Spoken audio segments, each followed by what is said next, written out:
በስመ አብ ወወልድ ወመንፈስ ቅዱስ አሐዱ አምላክ። በስመ አብ ወወልድ ወመንፈስ ቅዱስ አሐዱ አምላክ። በስመ አብ ወወልድ ወመንፈስ ቅዱስ። በክርስቶስ ክርስቲያን በወልድ ሁሉ በምስል ሰኛቸው እግዚአብሔር ሰዎች እንደምን አደራችሁ?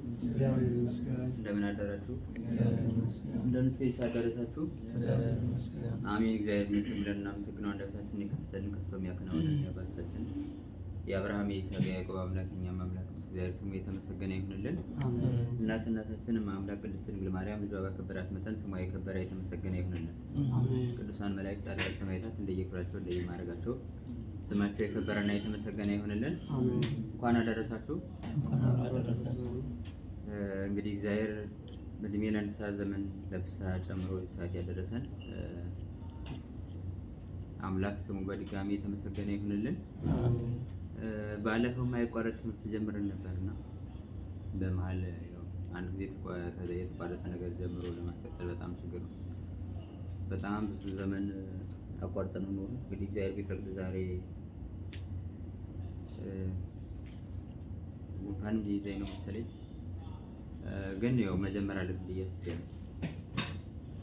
ምን ይመስላችኋል? ሌላ እንማር ነው የቋረጥ ነው እንቀጥል? ምርጫው በእናንተ ይሆናል። እንቀጥል። እሺ እንቀጥል የሚል እንትን መጥቷል። ስለዚህ ማቴዎስ ምዕራፍ 13ን እየተማርን ይመስለኛል አይደል?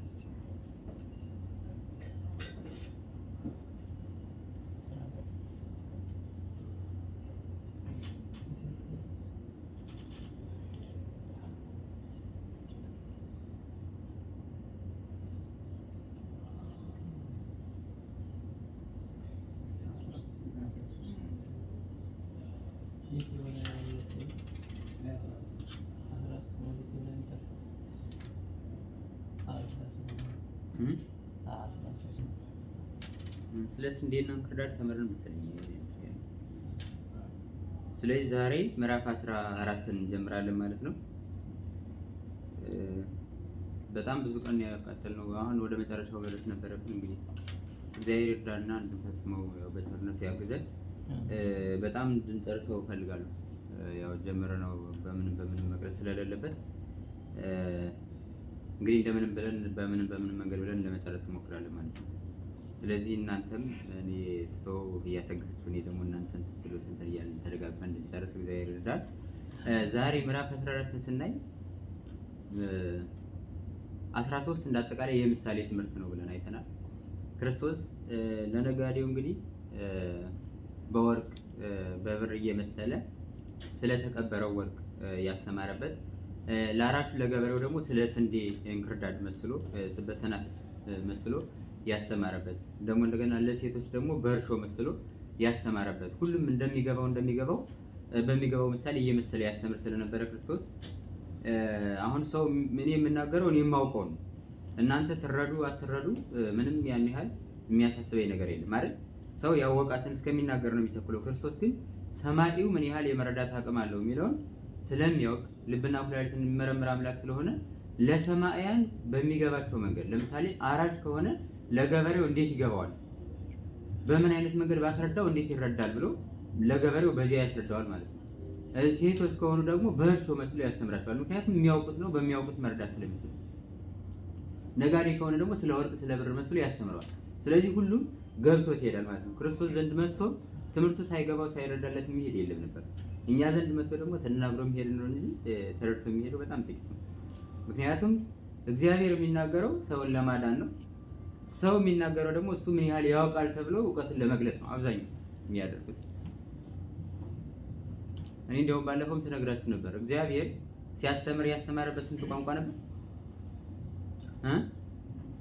በአንድ ቋንቋ ነው አይደል? ሲያስተምር የነበረው አንድ ቋንቋ ብቻ ነው።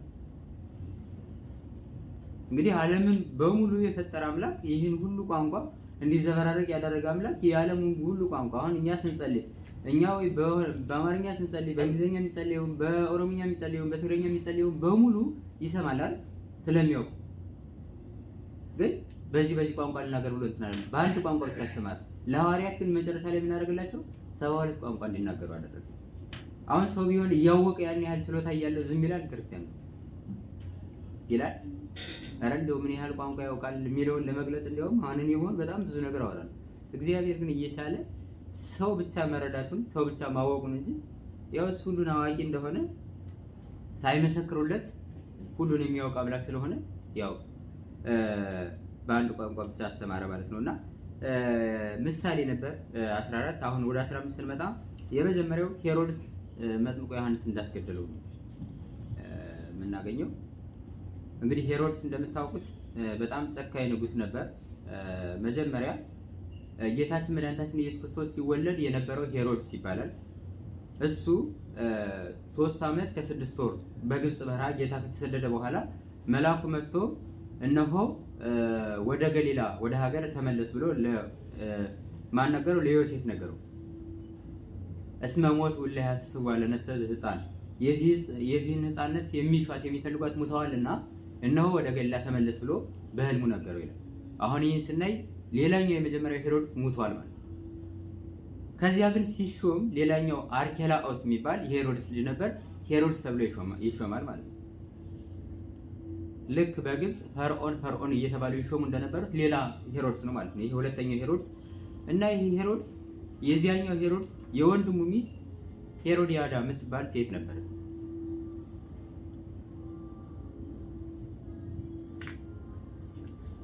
የአጎቱ ሚስት ማለት ነው። እሷን አገባ።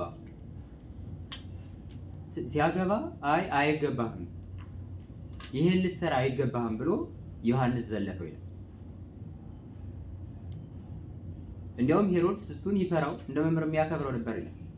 ግን እሱ ስለፈራ ስላከበረ ብሎ ቅዱስ ዮሐንስ መጥምቅ ዝም አላለው። እይከውነከ ታወስብ ብእሲተሁ ከፊልጶስ የወንድም የፊልጶስን ሚስት ልታገባ አይገባም ብሎ ዘለፈው ይላል። የዚህን ጊዜ ሲዘልፈው እሱ ምንም አላለም፣ አለፈው። ግብሩን ግን አልተወም። ሄሮዲያዳ ለምን እንደዚህ ብሎ ይዘልፈኛል ብላ በዮሐንስ ላይ ተነሳችበት ይላል። ከዚህ በኋላ አሕዛብ ከምንም በላይ የሚያከብሩት ቀን ልደታቸው ነው። ለምን ከተባለ ከጨለማ ወደ ብርሃን ከጠባብ ወደ ሰፊ የመጣንበት ዕለት ነው ሲሉ ያን ዕለት ያከብራሉ። እና ሄሮድስ ዕለተ ልደቱ ደርሶ ያን በሚያከብርበት ሰዓት እንግዲህ ሹማምንቱ፣ መኳንንቱ፣ መሳፍንቱ በሙሉ ተሰብስበው ባሉበት ሂዳ የሄሮድያዳ ልጅ ዘፈነችለት።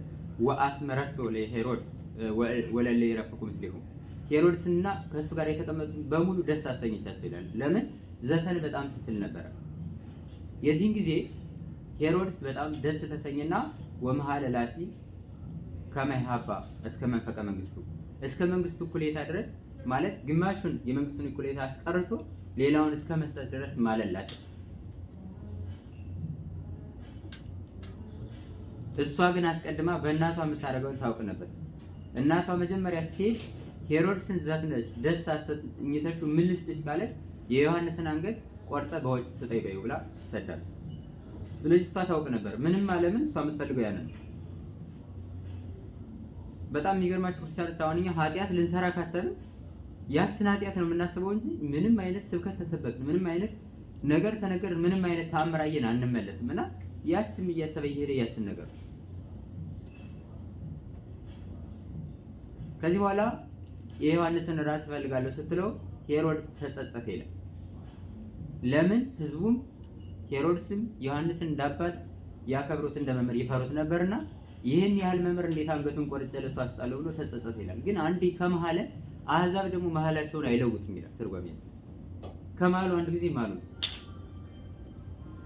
የዚያን ጊዜ ዮሐንስ ሂዶ በእስር ቤት ነበርና አንገቱን ቆርጣችሁ ስጧት ብሎ አንገቱ ተቆርጦ እንዲሰጠው ነው። አሁን ከዚህ ትምህርት የምናየው ምንድነው? ስንደሰትም ሆነ ስናዝን መሐላ መማል እንደሌለበት፣ እንዲሁ ሰው በኖርማል ካልሆነ መሐላ መማል እንደሌለበት አባቶቻችን ይናገራሉ። ምክንያቱም አስተሳሰባችን ትክክል አይሆንም። ደስ ስንሰኝም ሆነ ስንከፋም የምንናገረው ነገር ትክክለኛ ነገር አይደለም። ከአንደበታችን የሚወጣው ቃል በልቡናችን አስበነው ኩላሊታችን አጢሶት ልቦናችን አመላልሶት አእምሯችን አስቦት አውጥቶት አውርዶት ወስኖበት ላይሆን ይችላል። ሄሮድስን ዮሐንስን እንዲገሉት ትእዛዝ እንዲሰጥ ዮሐንስም አንገቱ እንዲቀላ ያደረገው ሄሮድስ ጠጥቶ በልቶ ሰክሮ በመሐላ ነው። ስለዚህ ተደስተን ምን እንወስነው ውሳኔ ወይም ተከተን እንወስነው ውሳኔ ምናልባት ዘለቄታ ላይ ነው ይችላል፣ ጥፋት ይዞ ሊመጣ ይችላል።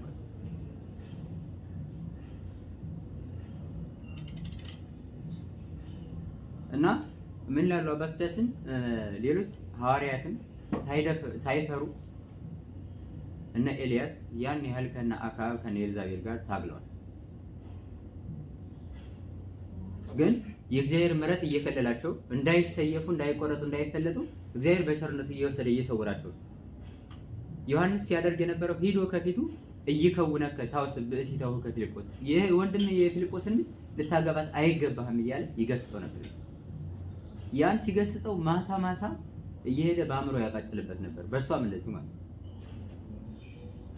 እሷን እያቃጨለ ሲያስቸግራት ምን ላሰበች? አይ ይህን ነገር ለምን እሱ ዮሐንስ ስላለ አይደል ይሄን እየተናገረ የሚያስጨንቀኝ ይህን ያህል መከራ የሚያመጣብኝ፣ ስለዚህ ለምን ሞቶ አላርፈውም ብላ ዮሐንስ እንዲገደል ወሰነች። በነገራችን ላይ ክርስቲያኖች በእኛ ካልኩሌሽን በእኛ ብልጠት ነገሮችን መለወጥ አንችልም። እግዚአብሔር መለወጥ ሲችል እንጂ እኛ ለምሳሌ እኔ አንድን ሰው የምጠላው ከሆነ ያን ሰው ገድዬ ባርፍ ብዬ ገድዬው ላርፍ አልችልም። ይህም በታሪክ እንደምታዩት እነ ቃየል አቤልን ገድዬ እገላገላለሁ ሲል ከገደለው በኋላ ቅጠል ኮሽ ባለ ቁጥር እየሮጠ እየፈራ ሲንቀጠቀጥ ኖረ። ሄሮድያዳም እሱ ከሞተ በኋላ እንደገና ቃሉ መጥቶ ለሊት በተኛችበት እይከውነከ ታውስ ብእሲተሁ ከፊልጶስ ይላል። ሄሮድስን በተኛበት እንደዚህ ነው። ዮሐንስ በሌለበት የዮሐንስ ቃል ግን ነበር። እግዚአብሔር ከኛ ጋር ሲሆን እኛ ሳንኖር ቃላችን ለሰማያን እንዲደርስ ያደርጋል። እግዚአብሔር ከኛ ጋር ካልን ደግሞ እኛ ቁመን እያሰማን ቃሉ እንዳይሰማ ያደርጋል። ከዚህ በኋላ ይህን ነገር ሲሰማ በጣም መሰበር መጨነቅ ጀመረ። ሄሮድያዳም በጣም መጨነቅ ጀመረች። ለምን? ምንም አይነት በደል የሌለበትን ሰው በከንቱ ደሙን ስላፈሰሱ ማለት ነው። ከዚህ በኋላ የዮሐንስን አንገት ወስደው ቆርጠው ለሷ ሲሰጧት አይ ይቺ ንጉስና ንግስት ትዘልፍ የነበረች ራስ እንዲሁን አመጣችን ብላ በወስፌ ራሱን ጨቀጭቃለች ስትል ሁለት ክንፍ አውጥታ በረረች። ከዚህ በኋላ ለ15 ዓመታት ያህል ክንፍ አውጥታ ዓለምን እየዞረች እያስተማረች ቆየች። አያችሁ ዮሐንስ ያስተማረው በአጸደ ሥጋው ነው። ስንት ጊዜ ነው? 6 ወር ነው። 6 ወር ዝም ብሎ ክርስቶስ ትምህርት ከማስተማሩ በፊት አስተምሯል። ከሞተ በኋላ ግን አንገቱን ክንፍ አውጥታ እየበረረች 15 ዓመት ቆየች። የጻድቃን ክብራቸው ይሄ ነው። ሄሮድያዳን መሬት ተከፍታ ዋጠቻት። ልጁ ደግሞ ሂዳ ያቺ የዮሐንስን አንገት ስጠኝ ያለችው ልጅ ሂዳ ሄሮድስ ምን አለችው? ዮሐንስን አንገት የዮሐንስን ደም በከንቱ አፍስሃል፣ በዚያውም ላይ ደግሞ የወንድምን የፊልጶስን ሚስት ልታገባት አይገባህም ብላ ማስተማር ጀመረች ማለት ነው። በጣም አይገርማችሁም? የእግዚአብሔር ታምር ራሷ አንደበቷን ቀይራ ዮሐንስን ሆና ዮሐንስን መስላ እይከውነከ ታውስ ብእሲተሁ ከፊልጶስ የሚለውን ማስተማር ጀመረች። እንዲህ ትናንትና እንዲህ ብላ የሰው አንገት ታስቀላ፣ ዛሬ ደግሞ እንዲህ ብላ እኔን ትገስጻለች፣ በሰው ፊት ታዋርዳለች፣ እሷንም በላት ብሎ አንገቷን በሰይፍ እንድትቀላው ነው። እሱም ተልቶ ተበላሽቶ ሞተ ማለት ነው።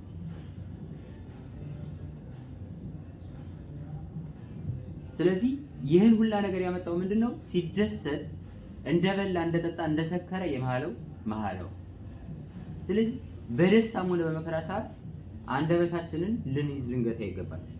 ለዚያም ነው ቅዱስ ዳዊት ለአንደበቴ መዝጊያ አበጅለት ያለው። በተለይ ሰው በከፋውም ሰዓት የሆዱን አወጥቶ የመናገር አባዜ ያለበት፣ በተደሰተም ሰዓት ያለውን የሌለውን ነገር በሙሉ አወጥቶ የመዘባረቅ አባዜ ስላለበት ይሄ የምንናገረውን በአግባቡና በልኩ እንድናደርግ ከዚህ እንማራለን ማለት ነው። ሁለተኛው ደግሞ ስለ 5 እንጀራና ስለ 2 ዓሣ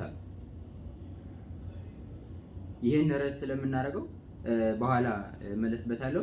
የመጨረሻው ጌታችን ኢየሱስ ክርስቶስ በባህር ላይ እንደሄደ እናገኛለን። በባህር ላይ እንደተራመደ ይሄ 5 እንጀራና 2 ዓሣ አበርክቶ በሚያበላበት ሰዓት እንግዲህ 5000 ሕዝብ ነው። አሁን ሰው ቢሆን እንደው ትንሽ አንዳንድ አይን እንኳን የእንጀራዋን አይን ማረስ ይከብዳል። እግዚአብሔር ስለሆነ ለአምስት ሰው ያ ማለት 5 ብቻ ነው አይደለም። ሴቶችና ህፃናት ሳይቆጠሩ በእስራኤል ልማድ ሴትና ህፃን አይቆጠርም ነበርና በጣም ብዙ ህዝብ ነው። ግን 5 እንጀራና 2 ዓሣ ለዚህ ይበቃል ብሎ አበርክቶ ክርስቶስ ሰጣቸው። ከሰጣቸው በኋላ እስራኤላውያን ተአምር ፈላጊ ቢሆኑ ብዙ ተአምር እያደረገ ሙት እያስነሳ ድውይ እየፈወሰ ጎባጣ እያቀና እውር እያበራ እያዩ ያላሉትን ቃል የዚያ ዕለት ተናግረዋል። እኔ በጣም የሚገርምኝ በእኛም ባህል አለ አብሮ የበላን ቅዱስ ዮሐንስ አይሽረውም ይባላል። አብሮ የበላን ሰው በጣም ከፍ ከፍ የማድረግ እንትን አለና እስራኤላውያን ይሄን ከበሉ በኋላ ተርበው ስለነበረ ያን 5 እንጀራና 2 ዓሣ አበርክቶ ሲያበላ አይ ይሄ ሰው ብንሞት ያስነሳናል ብለው አሰቡ። ሙት ያስነሳ አይተው ነበር። ብንታመም ይፈውሰናል ብለው አሰቡ። ድውይ ሲፈውስ አይተው ነበር። ሌላም አይነት መከራ ቢመጣብን ያድነናል፣ ከሞት ያድነናል፣ ያስነሳናል ብለው በዚያው ላይ ብንራብ ያበላናል። ስለዚህ ይህን ሰው ብናነግሰው ምን ይበስብናል? ከዚህ ሰው በላይ መንገስ የሚገባው ሰው የለም ብለው ተናገሩ። አሁን ሌላ ነገር ሲያደርግ እንደውም ሙት ሲያስነሳ እንኳን እናንግስ ሲሉ አታገኙ። ያን እጁ የሰለለውን ሽባ የሆነውን ሰው ይሄ እጅ ሂዳንና እንደ ሁለተኛ ይሁን ሲለው ሲድል እያዩ እናንግሰው አለ። ሰው ምን ያህል አያችሁ ለሆዳችን ምን ያህል ቦታ እንደምሰጥ እና እናንግሰው ብለው ተሰብስበው ሄዱ ይላል። የዚህ ጊዜ ክርስቶስ ወተግህሰ እምኔሆሙ ከነሱ ተቀቅ ብሎ ሄደ። ለምን? ክርስቶስ የመጣው ምድራዊ መንግስትን ገንዘብ ለማድረግ አይደለም። የተወሰደችበትን ሰማያዊት የሆነችዋን ገነት መንግስተ ሰማያትን ለአዳም ገንዘቡ ለማድረግ እንጂ እሱ ምድራዊ እሱ ሁሉ በእጁ ሁሉ በደጁ። ከዚህ በኋላ ከነሱ ፈቀቅ ሲል እነሱ ፍለጋ ጀመሩ፣ እሱ ከነሱ ራቀ ማለት። ይህን ምን ብለው ተረጎሙት አባቶቻችን? እንሹማችሁ እንሸልማችሁ ባሏችሁ ጊዜ ከዚያ ስልጣን አይገባንም ብላችሁ ሽሹ ማለት ነው። አሁን ስልጣን አይገባንም እያላችሁ ሙሉ ተውት አይደለም። የሚገባው ሰው እያለ በማይገባው መንገድ እኔ ልሁን አትበሉ ማለት። ለዚያ ስልጣን በቂ ነው፣ ከኔ የተሻለ ይሆናል፣ ይህን የቤተክርስቲያን አገልግሎት ቢይዘው ከኔ ይሻላል ብላችሁ እያሰባችሁ ግን እኔ በሆን ይሻላል፣ እኔ በሆን ይሻለኛል ብላችሁ ራሳችሁን በትዕቢት ወጥራችሁ እዚያ ስልጣን ላይ እኔ ልሁን ብላችሁ አስቡ ማለት ነው እንጂ ማንም ተሿሚ ከሌለ ማንም አገልጋይ ከሌለ ሄዳችሁ ተሾሙ ማለት ነው። ባለማዩም እንደዚህ እና ክርስቶስ ፈቀቅ ሲል እንግዲህ ደቀ መዛሙርቱ ተከታዮቹ ናቸው፣ ሌሎችም ህዝቦች ተከታይ ናቸው። በመርከብ ተከትለው ይሄዳሉ። ሲሄዱ ግን ክርስቶስን ያገኙት በኋላ ሲራመድ ነው። እንደ በቀደሙ በየብስ ላይ ሲራመድ በምኩራብ ሲያስተምር መርከብ ላይ ቁጭ ብሎ ሲያስተምር አላገኙት። በባህር ላይ በእግሩ እየተራመደ አገኙት። የዚህን ጊዜ ደቀ መዛሙርቱ ጮሁ ይላል። ወደ እነሱ መጣ ይላል።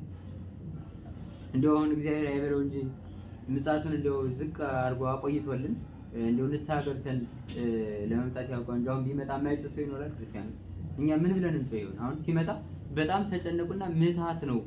በዚያም ሲያስተምር በመዋዕለ ስብከቱ ያስወጣው አጋንንት በዚህ በባህር መጥቶ ሊያጠፋን ነው ብለው ሁሉም ደቀ መዛሙርቱ ጮህ ይላል። የዚህ ጊዜ ክርስቶስ ምን አላቸው ይላል? አትፍሩ፣ አይዟችሁ እኔ ነኝ ብሎ ራሱን ገለጠልን። እንግዲህ እግዚአብሔር ይህን ቃል ለእኛም እንዲገልጥልን የእሱ መልካም ፈቃዱ ይሁንልን። እርግጥ እሱ ያጽናናለን፣ እኛ መስማት ተሳነን እንጂ መስማት አቃተን እንጂ ሁልጊዜ አትፍሩ እኔ ከእናንተ ጋር ነኝ እስከ ዓለም ፍጻሜ ከእናንተ ጋር እሆናለሁ ብሎ የተናገረው ቃል ለእኛ መሰረታችን ነውና በጣም ሲፈሩ ሲቸሩ የነበሩት ጴጥሮስ በጣም የዋህ ነው ይላሉ አባቶች። ለምን ከተባለ በአንድ ጊዜ ያምናል። ክርስቶስን በጣም ከልቡ ይወደው ነበር እና የሆነ ነገር ሲሆን ወዲያውኑ ይጠይቃል፣ ልክ እንደ ሰው ማለት። እርግጥ እውነተኛ ሰው ነው። እንደ ጓደኛ የሆነ ነገር ሲሆን አንተ የእግዚአብሔር ልጅ ነው ይላል። እሞታለሁ ሲለው አይ ይሄ አይሁን እኔ ነፍሴን አሳልፌ ስላንተ እሰጣለሁ ይላል። እና የዚህ ያለችን በባህር ላይ ሲራመድ ሲያገኘው አይ አንተ ከሆንክማ እኔንም አዝዝ በቃልህ ከመ እምጻ ሀቤከ ወደ አንተ መጣ ዘንድ በቃልህ አዝዛል። በየት ላይ ለመሄድ ፈልጎ? በባህር ላይ እንደ ክርስቶስ መራመድ ፈልጎ። አይገርማችሁ? የጴጥሮስ እምነት ግን ገርም ነው የሚያደርገኝ ሳስበው። በባህር ላይ እንድመጣ አዘኛል። ሌሎች ሐዋርያት እኮ አሉ፣ ሌላም ብዙ ሰው አለ። ከዚያ እና ፈቅጄላለሁ። ጴጥሮስ ሲሄድ እግዚአብሔር ዓለምን በእጁ ይዟት እግዚአብሔር እጅ ላይ መሆኑን ረስቶ ይሄ ማዕበል ሞገዱ ሲማታ ነፋስ ሲያማታው ሲያይ ባህሩን ፈራ ይላል። ፈራ፣ ደነገጠ። የዚህን ጊዜ ወደ መሬት ወአሃዘ ይሰጠም ወደ ባህሩ መጥለቅ ጀመረ። ምን አለ ይላል? አድነኒ እግዚኦ ከመ ኢይሙት፣ አቤቱ እንዳልሞት አድነኝ ብሎ ጮኸ ይላል። የዚያን ጊዜ ክርስቶስ ሂዶ እጁን ይዞ ከመስጠም አዳነ። እግዚአብሔር እኛንም ከሚያሰጥመን መከራ ሁሉ እጃችን ይዞ እንዲያወጣን የሱ መልካም ፈቃድ ይሁን። ከዚህ በኋላ ጴጥሮስ ከዚያ ከመስጠም ዳነ። እግዚአብሔር ማን እንደሆነ አወቀ፣ ተረዳ ማለት። ከዚያ እሱ ብቻ ጴጥሮስ ብቻ የተረዳው መርከብ ውስጥ ያሉ ሰዎች በሙሉ አሃ ነፋሳት ማዕበል ሞገድ የሚታዘዝለት ምን አይነት አምላክ ቢሆን ነው? ይህማ ሰማይና ምድርን የፈጠረ እውነተኛ አምላክ ነው ብለው አመኑ ይላል። አሁን መጀመሪያ ያመኑት እምነት ምድራዊ ንጉስ በምድር ላይ ለመንገስ የመጣ ግን እግዚአብሔር የቀባው መሲህ እንደሆነ ነበር ያሰቡ። ለምን ሊያነግሱት ፈልገው ነበር። ኋላ ግን ማዕበል ሞገዱን ጸጥ ሲያደርገው ጴጥሮስን ከመስጠም ሂዶ በእግሩ እየተራመደ ሲያድነው አይ ይሄማ ምድራዊ ንጉስነት አይገባውም ሰማያዊ አምላክ ቢሆን ነው ብለው አምላክነቱን ተረዱ፣ አወቁ ማለት ነው። ስለዚህ ምናልባት እኛ ላይ ይገባል ይችላል እንጂ የኛ በባህር ውስጥ መስጠም እኛ እንድናምን እያደረገ ሊሆን ይችላል። የኛ በባህር ውስጥ መስጠም ሌሎች እንዲያምኑ እያደረገ ሊሆን ይችላል። የኛ በባህር ውስጥ መስጠም እምነታችንን የኛን እምነት ብቻ አይደለም የሌሎችን እምነት የሚገልጽ ሊሆን ይችላል። ምክንያቱም ያየነው በጴጥሮስ ላይ ይሄን ስለሆነ ማለት ነው። ከዚህ በኋላ ጴጥሮስን እግዚአብሔር ሁሉን አራጊ፣ ሁሉን ፈጣሪ፣ በሁሉም ላይ መራመድ የሚችል ሁሉን ማዘዝ የሚችል አምላክ እንደሆነ አውቆ ተረዳ ማለት ነው። አሁን ከዚህ የምንረዳው ምንድነው? እንዲሁ ዝም ብለን የመጣውን ሁላ ካላደረግነው ማለት እንደሌለብን መማር አለብን። ያየነውን ሁላ ሰው ሲያደርግ ያየነውን ሁላ ይሄን ማድረግ አለብኝ ማለት እንደሌለብን እንረዳለን። አሁን ጴጥሮስ ክርስቶስ ሲራመድ አየ፣ እኔም ልራመድ አለ። ዛሬ የሆነ ሰው የሆነ ቦታ ላይ ልዕልና ላይ ሲደርስ አሃ እኔም ይሄን ነገር መሞከር አለብኝ ብለን መሞከር የለብንም ማለት። መጀመሪያ ፈቃድ እግዚአብሔር መሆኑን መጠየቅ አለብን። ጠይቋል ጴጥሮስ። ስለጠየቀ ነው ከመስጠም ይላል ነው ማለት። እኛ ግን አሁን የሚታየን የሆነ ነገር በቃ አንድ ሰው ደርሶ ሚሊዮነር ሲሆን እንደው ሌላውን ሰው የጽድቁ ነገር ብዙ አያሳስበን። ሚሊዮነር ሲሆን ብናይ አሃ እኔ እንዴት ሆኜ ነው እዚህ ሰው ጋር የምደርሰው ሚሊዮነር መሆን እንዴት ነው የሚለውን ሐሳብ መጀመሪያ ፈቃድ እግዚአብሔር መሆኑን ከመጠየቃችን በፊት የሚያሳስበን ያ ጉዳይ ነው። ስለዚህ መጀመሪያ መቅደም ያለበትን ነገር አስቀድመን መከተል ያለበትን ነገር ማስከተል አለብን ማለት ነው። እንዲያው ከኔ ውጪ ምንም ምን በእናንተ ፈቃድ ልታደርጉ አትችሉም ብሎ ክርስቶስ አስተምሮናል። ከሱ ጋር ከሆነ ነው ምንድነው ያለ ቅዱስ ጳውሎስ ሁሉን ምን እስኪ በሉ ሙሉ እንደናርጋችሁ በሉት ሁሉን እንችላለን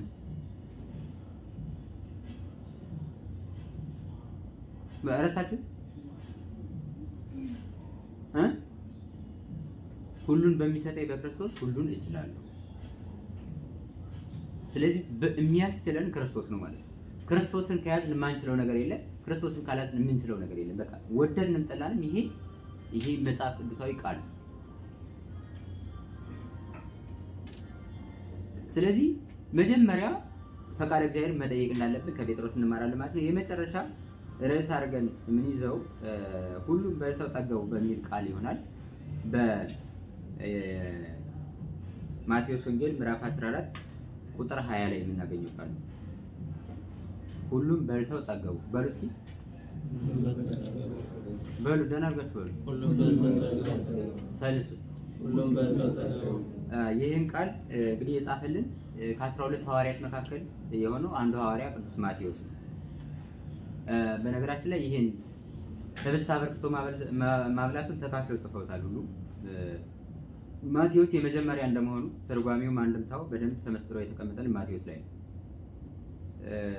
ትርጓሜው ሳይሆን አዲስ ነገር ሲመጣ ነው እንጂ የሚተረጎመው ማቴዎስ ላይ የተተረጎመው ተደግሞ ማርቆስ ላይ፣ ሉቃስ ላይ፣ ዮሐንስ ላይ አይተረጎምና እዚህ ጋር ነው የተቀመጠልን በደንብ ሆኖ ማለት ነው። እና ጌታችን መድኃኒታችን ኢየሱስ ክርስቶስ በሚያስተምርበት ሰዓት የአምስት ገበያ ያህል ህዝብ ከ10 አይጉር ከብዙ መንደር ተወጣጥተው ይከተሉት ነበር። ሲከተሉት ግን ለመዳን የሚከተሉት በጣም ጥቂቶች ነበሩ። መደበኞቹ 120 ቤተሰብ ነበር። ሌላው ህብስት አበርክቶ ያበላናል ብሎ የሚከተል ነበረ። ሌላው ደግሞ ድዊ ሆኖ ከደዌያችን ይፈውሰናል ብሎ የሚከተለው ነበር። ሌላው ደግሞ ጸሐፍት ፈሪሳውያን ልከውት አካሰን በሚያካስስ ገንዘብ እንሰቅለዋለን፣ እንፈልጠዋለን፣ እንቆርጠዋለን ብለው የሚከተሉ ነበሩ። ሌሎቹ ደግሞ የቀሩት በጣም መልከ መልካም ስለነበረ መልኩን እናያለን ብለው የሚከተሉት ነበሩ። ስለዚህ አሁን መጀመሪያ እኔ ክርስቶስን የምከተለው ለምንድን ነው ብለን መጠየቃለን። ዛሬ አሁን እኔ ክርስቶስን የምከተለው ምን ለማድረግ ነው? ገነት መንግስተ ሰማያት ለመውረስ ነው? ደህና ትክክለኛ ክርስቲያን ነው ለመባል ነው? እንዲያው ወደ ቤተክርስቲያን ተጠግቼ ይህን ገንዘብ ለማግኘት ነው? ለምንድን ነው ብለን መጀመሪያ መጠየቅ አለብን ማለት ነው። ከነዚያ መደብ ቢሆን እኔ ከየትኛው መደብ ነኝ ብለን ራሳችንን ብንጠይቅ ይረዳናል ማለት ነው። እና ሲከተሉት ክርስቶስ የመጣውን በሙሉ አይከለክልም። የተከተለውን በሙሉ ያስተምራል፣ የታመመውን ይፈውሳል፣ የሞተውን ያስነሳል፣ የተራበውን ያበላል፣ የተጠማውን ያጠጣል። በቃ ይሄን እያደረገ ይሰዳል። እሱ ይጠማል፣ የተራበ ያጠጣል። እሱ ይራባል፣ የተራበ ያበላል። እሱ ይደክማል፣ ለደከሙት ኃይል ጽኑ ሆኖ ተነስተው 38 ዓመት አልጋ ላይ ተኝቶ የነበረው መጻጉዕ ተነስቶ እንዲሄድ ያደርጋልና ይህን እያደረገ ስለነበረ መጥተው ሲማሩ ብለው አንድ ቀን መሸ። እንዲያውም እስመ መሲ ወተቆልቆለ ፀሐይ መሽቷል፣ እንዲያውም ጊዜው ፀሐዩም ሊጨልም ነው እና ስለመሸ ይህን ያህል ህዝብ የምናበላው ህብስት የለንም፣ እንጀራ የለንም ማለት ነው። ስለዚህ ፈኖ ሸኛቸውና በዚያ በመንደር ሂደው የሚገዛ ገዝተው ለራሳቸው ይብሉ ብለው ደቀ መዛሙርቱ ጠየቁት። ምን አልኳችሁ? የሚበላ የለምና በጊዜ ሸኛቸው ብለው ጠየቁ። አሁን ደቀ መዛሙርቱ እዚህ ላይ በጣም ተገቢ የሆነ ጥያቄ ነው የጠየቁ። ለራሳቸው አይደለም የጠየቁ፣ ለህዝቡ ነው። ሲማሩ ላይ ተርቧል፣ ተጠምቷል፣ ስለዚህ ሂዶ ገዝቶ ይብላ፣ ስለዚህ በሰዓት ሸኛቸው ብለው ደቀ መዛሙርቱ ክርስቶስን ጠየቁ ማለት። አሁን እኛ ለሌላ ሰው እንጠይቃለን። አይ እነከሌ እንደዚህ ሆነዋልና እንደዚህ አርግላቸው፣ በወንድሜ በከሌ እንዲህ አይነት መከራ መጥቶበታል፣ ይሄን መከራ አሳልፍለት ብለን የእሱን መከራችን አድርገን እንጠይቃለን። ደቀ መዛሙርቱ ግን ገና እየተማሩ ገና ክርስቶስን እየተከተሉ ገና በደንብ ሳይረዱ ይሄን ጥያቄ ጠየቁ። አይ ከዚህ በኋላ እንደ ተራቡ ሰዳቸው ዘንድ አግባብ አይደለም፣ ስለዚህ እናንተ የምታበሏቸው እንዳለ እናንተ ስጧቸው አብሏቸው አለ ክርስቶስ። እንደ ተራብን እንደ ተጠማን የማይሰድ አምላክ ስላለን ስሙ በድጋሚ የተመሰገነ ይሁን። ምናልባት ስለማናስበው ይሆናል እንጂ እግዚአብሔር ቤት መጥቶ ሳይጠግብ የሚመለስ ሰው የለም። ቅዱስ ዳዊት ምን ይላል? ወአንሰ እጸግብ በራእየ ስብሐቲከ፣ እንዲሁ ብቻ ገጽህን በማየት ብቻ ጠግባለሁ። እዚህ መጥቶ ጸሎት አድርሶ ስላድኖን አይቶ መሄድ ብቻ ያጠግበናል። ምናልባት ወዳችን እስኪዘነጠል ካልበላን ካልጠጣን ብለን ለሆዳችን ተገዦች ስለሆን እኛ እንደዚያ ስለምናስብ እንጂ መጥቶ ይሄን ማየት ብቻ የሚያጠግብ ነገር ነው። ከዚህ በላይ የሚያጠግብ ነገር የለም።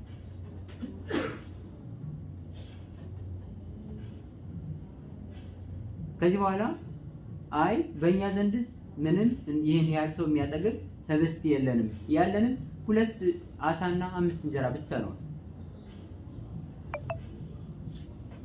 ከዚያ ክርስቶስ አምጡት ወደ እኔ ብሎ ያን ባረከና ሰጣቸው። መጀመሪያ ሲቀበል ጸሎት አደረገ። ወደ ሰማይ አይኑን አቅንቶ ባረከ ወፈተተ፣ ቆረሰ፣ ገመሰ፣ አጠቃቀነ። አጠቃቅኖ ለደቀ መዛሙርቱ ሰጠ። ደቀ መዛሙርቱ ለዚያ 5 ገበያ ያህል ሰጡት። አሁን እዚህ ጋር የምንረዳው ምንድነው? ምንም ትሆን ምን ስንበላ መጀመሪያ መጸለይ እንዳለብን።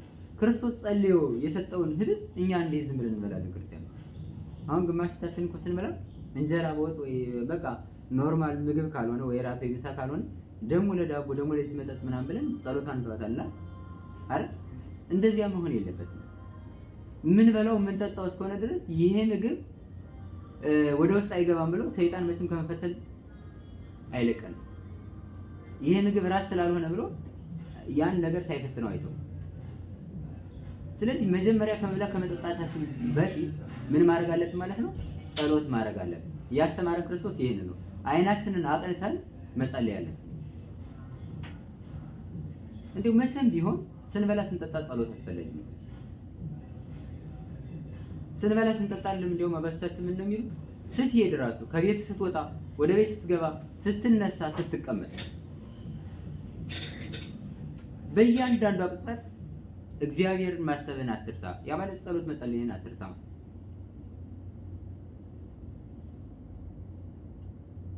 አሁን እኮ እኛ ችግር ነው የሆነ ምንድነው የታዘዝነውን አንፈጽምም። ከዚያ የሆነ ነገር ሲመጣብን ደግሞ እግዚአብሔር ሆይ ይሄን ነገር አመጣህብኝ ብለን እሱ ላይ እናለቅሳለን።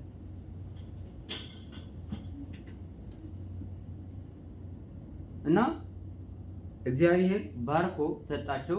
ሲሰጣቸው በጣም የሚገርማችሁ ከሱ እጅ ወደ ሐዋርያት ሲሰጣቸው ይበዛ ነበር። ከሐዋርያት እጅ ደግሞ ወደ ምዕመናን ሲደርስ ይበዛ ነበር። ይሄን ምን ነው ተረጎሙት አባቶቻችን? በእግዚአብሔር እጅ መብዛቱ እግዚአብሔር ቃለ እግዚአብሔር እሱ ሲያስተምር በረከት እንደመጣ ያጠይቃል ይላሉ። ከሱ ተቀብሎ ደግሞ በሌሎች በሐዋርያት መብዛቱ ከሱ በኋላ የሚነሱ ሐዋርያት፣ ተላውያን ሐዋርያት፣ ሊቃውንት፣ ዛሬ ያሉ መምህራን በሚያስተምሩት በሚሰሩት ትሩፋት እግዚአብሔር በበረከት እንዳለ ለማጠየቅ ነው።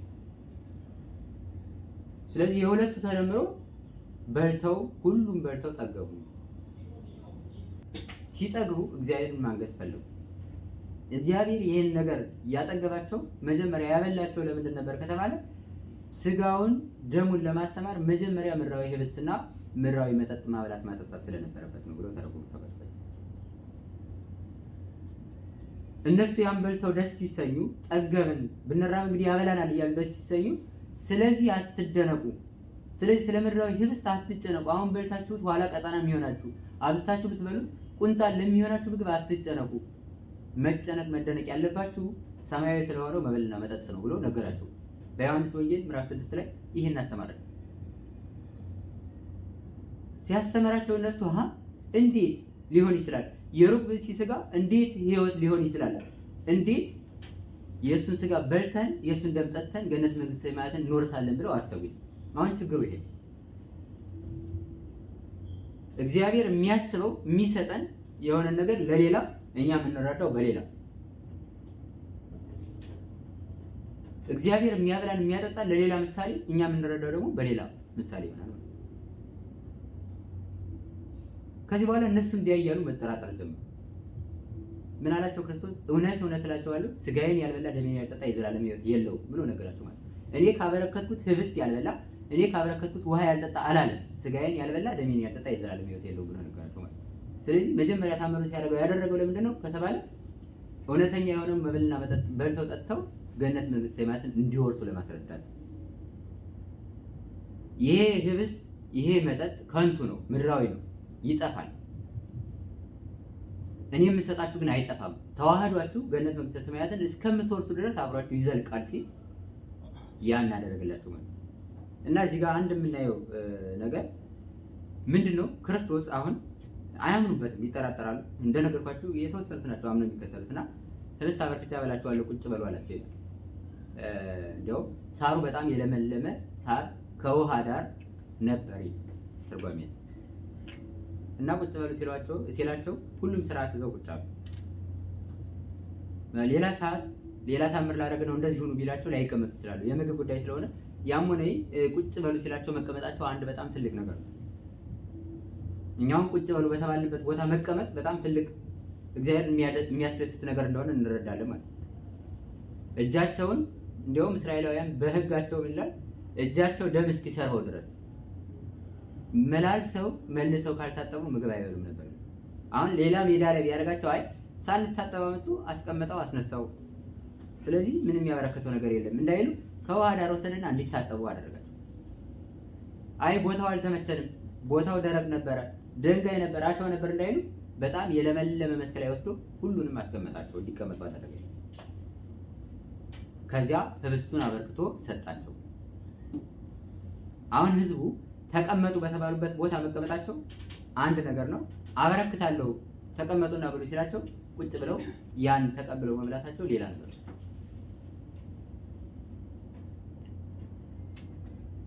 አሁን ያ ነገር የሆነው በአጋጣሚ ነው አይደል? መልሱ የዛሬ ይህን ቀን ህብስት አበረክታለሁ ብሎ ነገራቸዋል አልነገራቸውም ማለት በዚያ መገኘታቸው ደግሞ በጣም የሚያስደንቃቸው ነገር ነው። በዚያ ቦታ መገኘታቸው የሚያስደንቅ ነገር ነው። ለምንም ይሁን ለምን የመጡት የ5 ገበያ ያህል ህዝብ እዚያ መገኘታቸው የሚያስመሰግናቸው ነገር ነው። ለምን? ክርስቶስ ህብስት ሲያበረክት አይተዋል፣ በአይናቸው ተመልክተዋል። በአይናቸው መመልከት አለ፣ ከበረከተው ህብስት በልተዋል ማለት። ከመብላትም ደግሞ ጠግበዋል። ሁሉም በልተው ጠገቡ። አሁን በጣም የሚገርመኝ ነገር ምንድነው? እሱን ተናግሬ ልጨርስ። አሁን አንድ ባለጸጋ ቤት ሰው ተጠርቶ ሲሄድ የሚቀመጥበት ቦታ አለው አይደል? መቼም ከፍ ያለው ባለጸጋ ከላይ ይቀመጣል፣ ባለስልጣኑ ከላይ ይቀመጣል። የሆነ ብቻ በጣም ብዙ መስፈርት አለ። እግዚአብሔር ሲያስቀምጥ እንዲህ አድርጋችሁ አስቀምጡ የሚል የለም አለ የለም። ሁሉንም በለመለመ መስክ ላይ ያስቀምጡ ነው ያለው። ስለዚህ በእግዚአብሔር ፊት ሁላችንም እያንዳንዳችን እኩል ነው።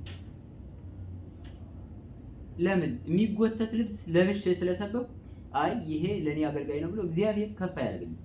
የሚያይ ልቤን ነው። አንድ ሰው ድሃ ሆኖ ምንም የሚለብሰው አጥቶ ቁጭ ብሎ ከታች ከመድረኩ ላይ የሚከታተል ከሆነ ያን ሰው ከፍ አድርጎ ያልቀዋል። እንደውም ይሄን በጣም ብዙ ጊዜ ደጋግሜ የምናገረው ቃል አለ።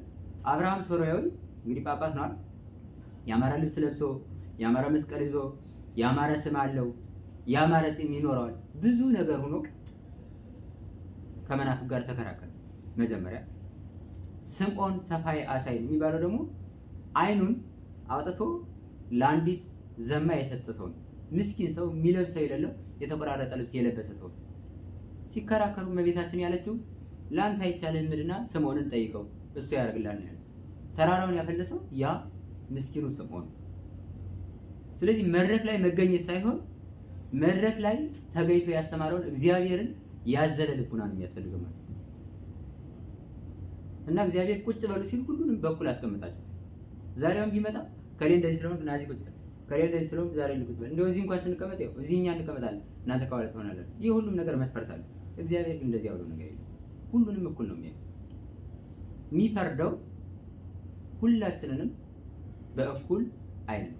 ሁላችንንም በቀኝ እንቆም ወይ በግራ እንቆም የሚያደርገን ስራችን። ከዚህ በኋላ እኩል ተቀመጡ። ደግሞ በጣም የሚገርማችሁ እኩል አይነት ምግብ ተሰጡ። እንደፈቀዱት እንደወደዱት ነው የሚል። እንዲያውም አሳ ለሚፈልገው አሳ እንዲበዛለት፣ እንጀራ ለሚፈልገው እንጀራ እንዲበዛለት እንደፈለጉት ለሁሉም ተሰጡ ይላል። አሁን ሀብታም ቤት ገብተን እኛ እንዲያውም ድሮ የቄስ ትምህርት ቤት እንዳለን ስንሄድ በታች ቁጭ ብለን እንቀመጣለን። በቃ ትርፏን አምጥተው ነው ይሰጡኝ ነው። ብዙ ቀን እንኳን አልበላሁም፣ የተወሰነ ቀን ሄጃለሁና ትርፏን አምጥተው ከሆነ ቦታ ነው የሚሰጣችሁና እንደዚህ አታርጉ ክርስቲያን። በቃ ያለውን ስጡ፣ ከሌለ ደግሞ ካለበት ያለሰው ብላችሁ መስደድ እና ሁሉም እንደወደዱት እንደፈቀዱት በሉ ይላል። በልተው ሁሉም ጠገቡ። ሁሉም እኩል በልቶ የጠገበበት ክርስቶስ አበርክቶት ከበላው ህብስት ላይ ብቻ ነው። ሌላ ቦታ የትኛውም ቦታ ብታዩ፣ የትኛውም ቤተክርስቲያን፣ የትኛውም አገልግሎት ላይ፣ የትኛውም እንትን ላይ የተለየ ነገር አለ። በቃ ለነከሌ ተብሎ የሚለይ አለ፣ ለነከሌ ተብሎ ደግሞ ተለይቶ የሚቀርባቸው ነገር አለ ማለት። እግዚአብሔር ግን ለሁሉም እኩል አበላ። ሁሉም እኩል በልተው ጠገቡ። ስለዚህ አሁን ከዚህ የምንረዳው ምንድነው? እናንተ በምትችሉት መጠን፣ እናንተ በምታረጉት መጠን ለሰው ማድረግ ስትችሉ ለሁሉም እኩል አድርጉ። ወዳጄ፣ ጠላቴ፣ ባለስልጣን፣ ሀብታም፣ ድሃ ምናምን ብላችሁ መስፈርት ሳታወጡ ለሁሉም ለእያንዳንዱ እኩል አድርጉለት ማለት ነው። ከዚህ በኋላ ሁሉም በልተው ጠግበው አመሰገኑ። ከዚያ በፊት እንግዲህ እንደምታውቁት ጸሐፍት ፈሪሳውያን እነሱ የሚሳብ ልብስ ይለብሳሉ። የመበለቷን ቂጣ ሳይቀር እነሱ ሰብስበው ነው የሚበሉ። ድሃን ማንም የሚጠይቀው የለም። ሁሉም እኩል በልተው እንዲጠግቡ ያደረገ እግዚአብሔር። ምናልባት ላይታየን ይችላል እንጂ እግዚአብሔር ሁላችንም መተን ስንል እኩል ጠግበን እንድንር ያለው ቁሞ የሚያስተምረው፣ ቁጭ ብሎ የሚማረው፣ የሚሰብከው፣ የሚሰበከው፣ የሚዘምረው ብቻ ሁሉም እኩል ጠግቦ ይሄዳል። ለምን? እግዚአብሔር ከመጣ ለአንዱ ሌላ በረከት አይሰጥም። ለሁላችንም እኩል በረከት ሰጥቶ ይሰጠናል። ከኛ የሚጠበቀው ምንድነው? በምንም ይሁን በምን ከዚያ ህብስቱ ከሚበረክትበት ሁሉም ከሚጠግበት ቦታ መገኘት።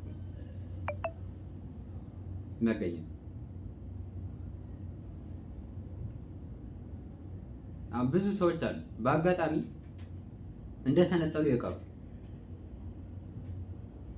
ይሁዳ ያን ያህል ጊዜ 3 ዓመት ከመንፈቅ ሲማር ኖሮ ክርስቶስን ሲከተል ኖሮ ለ30 ብር እንደወጣ በዚያው ቀረ ነው።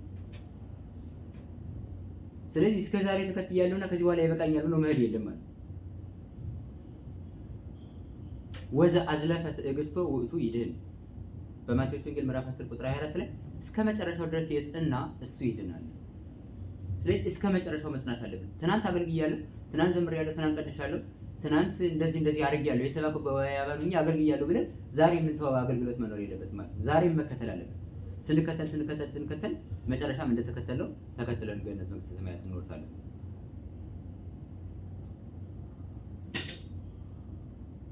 አንድ ጥያቄ ልጠይቃችሁና ልጨርስ። በቀኝ ወይ በግራ መቆም አሁን በጣም ትልቅ ነገር ዝም ብላችሁ ታስቡት። አሁን አንድ ሰው እዚህ ቆሞ በቀኝ ወይ በግራ ብትቆሙ ማለት አሁን በቀኝ ቆም በግራ ቆም የሚለው ምን ትላችሁ ብዙ አይታሰብም ማለት ይሄ የሚያስፈራው ክርስቶስ ሲመጣ ብቻ። በጣም ከምንም በላይ ትልቅ ነገር ይሄ ነው። አሁን እንደ ትንሽ ነው የምንቆጥረው። እንደ ትንሽ የቆጠርነው ነገር መጨረሻ ላይ በጣም ትልቅ ነው እናገኛለን። ዛሬ እንደ ትንሽ ቆጥረናት የተውናት አገልግሎት፣ ዛሬ እንደ ትንሽ ቆጥረናት የተውናት መንፈሳዊ ህይወት ነገ ትልቁን ውሳኔ እንዲወሰድብን ታደርጋለች ማለት ነው። ስለዚህ ዛሬ መገኘት ባለብን ቦታ፣ መገኘት ባለብን ስልጣን፣ መገኘት ባለብን ጊዜና ቦታ መገኘት አለብን። እንደዚያ ካልሆነ መጨረሻችንን ያው ሁሉም በልተው ከጠገቡት የተለየ ይሆናል። ሁሉም በልተው ከጠገቡት ጋራ አብረን ከተከተልን ደግሞ መጨረሻችን በቀኝ መቆም ይሆናል። ስለዚህ እግዚአብሔር ይሁን ካለው የማያስፈራ ነገር የለም። እግዚአብሔር ደግሞ እንዲቀል ካደረገው ጸጥ የማይል ነገር የለም። ይኸው ጴጥሮስ ሊዋጥ የነበረው እግዚአብሔር እንዳይዋጥ በውሃ እንዳይሰጥም አድርጎ አነሳው፣ ተነሳ። መጨረሻ ላይ ሲመጣ ደግሞ እሱ በዚህ መሀል ላይ ቆሞ በዚያና በዚያ ስንቆም በግራ የቆሙት ራሳቸው እያለቀሱ በራሳቸው እንባ እየታጠቡ ወደ ሲኦል ይቆለቆላሉ ማለት ነው። እግዚአብሔር እንደዚህ ከመሆን ይሰውራል። አሜን። ስለዚህ ሁሉም በልተው ከጠገቡት ከሐዋርያት ጎን መጓዝ አለብን። የሐዋርያትን መንገድ መከተል አለብን። የሐዋርያትን ስራ መስራት አለብን። የሐዋርያትን ቃል ማዳመጥ አለብን። እንደዚያ ከሆነ መጨረሻ ላይ ንዑ ሀቤ ቡሩካኑ ላዌ ትረሱ መንግስተ ሰማያት ዘድሉ ለክሙ ቅድመ ይፈጠራል። ዓለም ሳይፈጠር ወደ ተዘጋጀላችሁ ወደዚህ ወደ መንግስተ ሰማያት ኑ ብሎ ራሱ እየመራ ወስዶ ራሱ ፀሐይ ብርሃን ሆኖ እያበራን እንኖራለን።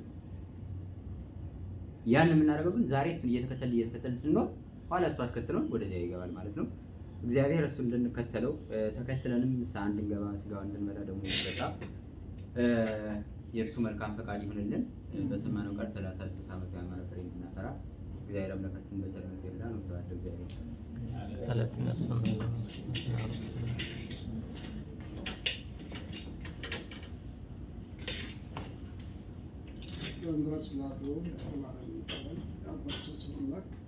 ወደ እግዚአብሔር ክብርና ምስጋና ይሁን። በእውነታችን ቃል ያሰማልን እግዚአብሔር አምላክ ሰማያትን ያወርሰን። እኛም በተማረው ትምህርት 30-60 ዓመት ያማረ ፍሬ አፍርተን የስሙ ቀዳሽ መንግስት ወራሽ እግዚአብሔር አምላክ ያድርገን። አሜን። አሁን የሚሄደው ያው አንድ መዝሙር የቀደም መዝሙር አገኝ ነበር ያሬዱ እየዘመርን ጸበሉን በዛው እንጠጣለን ማለት ነው። እመቤታችን ትክራለች ደስ ይሽራል ግሩፕ ላይ ስላለ እሱ እየዘመረ ጸበል ይጠጣል። ከዛ ብዘበትረው ለእመቤታችን ከሚለው መዝሙር ለመዘመር በአብ በወልድ በመንፈስ ቅዱስ ስም አምነንም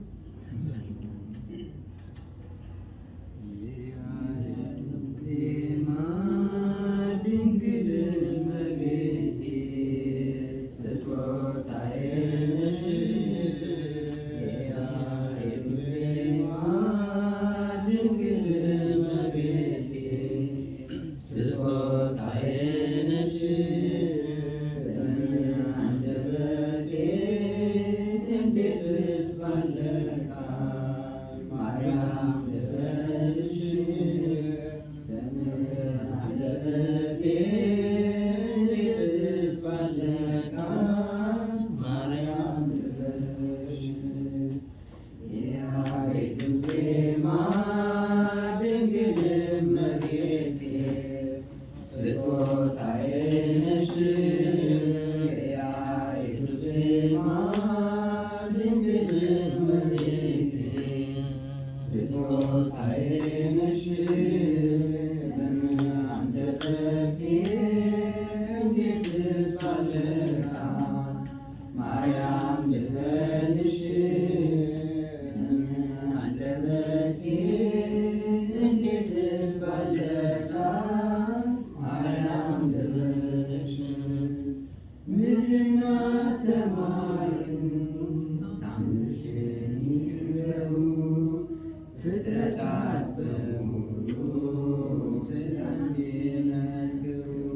እመቤቴ ስጦታዬ ነሽ አንደበቴ እንዴትስ ባለ ቃል ማርያም ልበልሽ አንደበቴ እንዴትስ ባለ ቃል ማርያም ልበልሽ የእግዚአብሔር ጥበቡ ባንቺ ተገለጠ የዓለም ዘር በሙሉ ከሞት አመለጠ የመዳን ምክንያት ማርያም አንቺ ነሽ ለፍጥረት ሁሉ መሰላል የሆንሽ ከኔ ያስፈራኝ አንቺ ካለሽን አልወድቅም ምስጋና ማርያም በትሕትና ያሬዱ ዜማ ድንግል እመቤቴ ስጦታዬ ነሽ ያሬዱ ዜማ ድንግል እመቤቴ ስጦታዬ ነሽ አንደበቴ እንዴትስ ባለ ቃል ማርያም ልበልሽ አንደበቴ እንዴትስ ባለ ቃል ማርያም ልበልሽ ትውልዱ በሙሉ ለምስጋና ይቁም ስለሆነ የጠላት መርገም አዳም ከነ ልጁ በሰማይ በምድር ማርያም ታምርሽ ይናገር ጨለማው ከፊት የተገፈፈ ማርያም በምልጃሽ ያረፈ ከጎኔ ነሽ ስልሽ እጽናናለሁ ሳስገደሉን ሁሉንም አልፈዋለሁ ያሬዱ ዜማ ድንግል እመቤቴ ስጦታዬ ነሽ ያሬዱ ዜማ ድንግል እመቤቴ ስጦታዬ ነሽ አንደበቴ እንዴትስ ባለ ቃል ማርያም ልበልሽ በምን አንደበቴ እንዴትስ ባለ ቃል ማርያም ልበልሽ ቆይቼ ኪዳነ ምሕረትን ተጽናናሁኝ ረሳሁ ሐዘኔን የአምላክ እናት እመቤታችን ሞገስ ሁኚ ቀሪው ዘመኔን የአምላክ እናት እመቤታችን ሞገስ ሁኚ ቀሪው ዘመኔን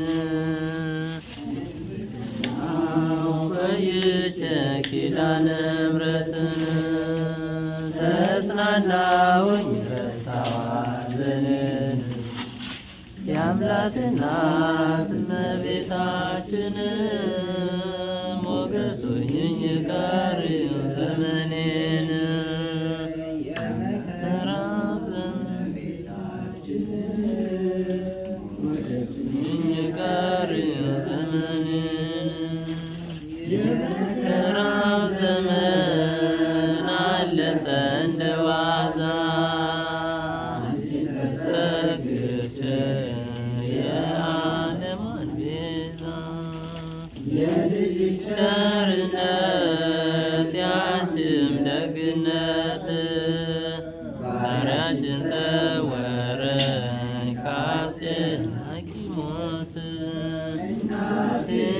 ስምሽን ስጠራ አለፈ ያ ሁሉ መከራ እናቴ ፈሰሰ እምዬ ባንቺ የታፈሰ ሰላም ለኪ ጸና ቆየች ኪዳነ ምሕረትን ተጽናናሁኝ ረሳሁ ሐዘኔን የአምላክ እናት እመቤታችን ሞገስ ሆኚኝ ቀሪው ዘመኔን የአምላክ እናት እመቤታችን ሞገስ ሆኚኝ ቀሪው ዘመኔን ባንቺ ጸና ከፍ ከፍ ማለት በጠላቶች ላይ አቤት ተናገረ የማዳንሽ ሥራ ባሪያሽ ደስ ብሎኛል የኃያላኑን ቀስ ልጅ ሰብሮልኛል እናቴ ስምሽን ስጠራ አለፈ ያ ሁሉ መከራ እንባዬ በፊትሽ ፈሰሰ እምዬ ባንቺ የታፈሰ ሰላም ለኪ ደጅ ጸና ቆይቼ ኪዳነ ምሕረትን ተጽናናሁኝ ረሳሁ ሐዘኔን የአምላክ እናት እመቤታችን ሞገስ ሆኚኝ ቀሪው ዘመኔን የአምላክ እናት እመቤታችን ሞገስ ሆኚኝ ቀሪው ዘመኔን እጄ ባዶ ሲሆን ወዳጆቼ ሸሹ ምክራቸው ሊለያዩኝ ሲሹ እርሱ የሰጠኝን እሱ ወሰደ አልኳቸው እመቤቴ ያለሽን ብያሳተፍ እናቴ ስምሽን ስጠራ አለፈ ያ ሁሉ መከራ እንባዬ በፊትሽ ፈሰሰ እምዬ ባንቺ የታፈሰ ሰላም ለኪ ደጅ ጸናሁ ቆይቼ ኪዳነ ምሕረትን ተጽናናሁኝ ረሳሁ ሐዘኔን የአምላክ እናት እመቤታችን ሞገስ ሆኚኝ ቀሪው ዘመኔን የአምላክ እናት እመቤታችን ሞገስ ሆኚኝ ቀሪው ዘመኔን ከአውደ ምሕረቱ ቆሜ ስጠራሽ ዘንበል ብላ አየችኝ ኪዳነ ምሕረት ሐሳብሽን ምንም የለም የሚመስለው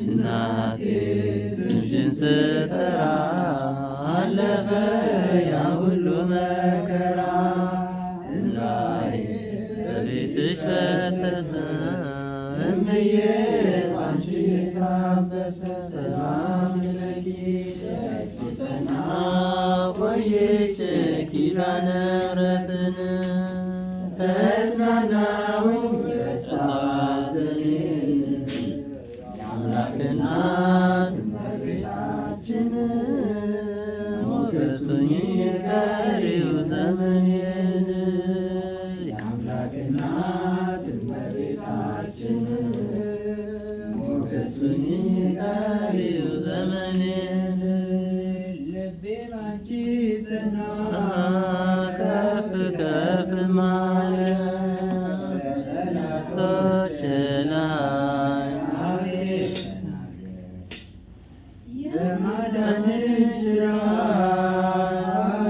ደስ ብሎኛል የኃያላኑን ቀስ ልጅሽ ሰብሮልኛል እናቴ ስምሽን ስጠራ አለፈ ያ ሁሉ መከራ እንባዬ በፊትሽ ፈሰሰ እምዬ ባንቺ የታበሰ ሰላም ደጅ ጸና ቆየች ኪዳነ ምሕረትን ተጽናናሁኝ ረሳሁ ሐዘንን የአምላክ እናት እመቤታችን ሞገሱኝ ቀሪው ዘመኔን የአምላክ እናት እመቤታችን ሞገሱኝ ቀሪው ዘመኔን።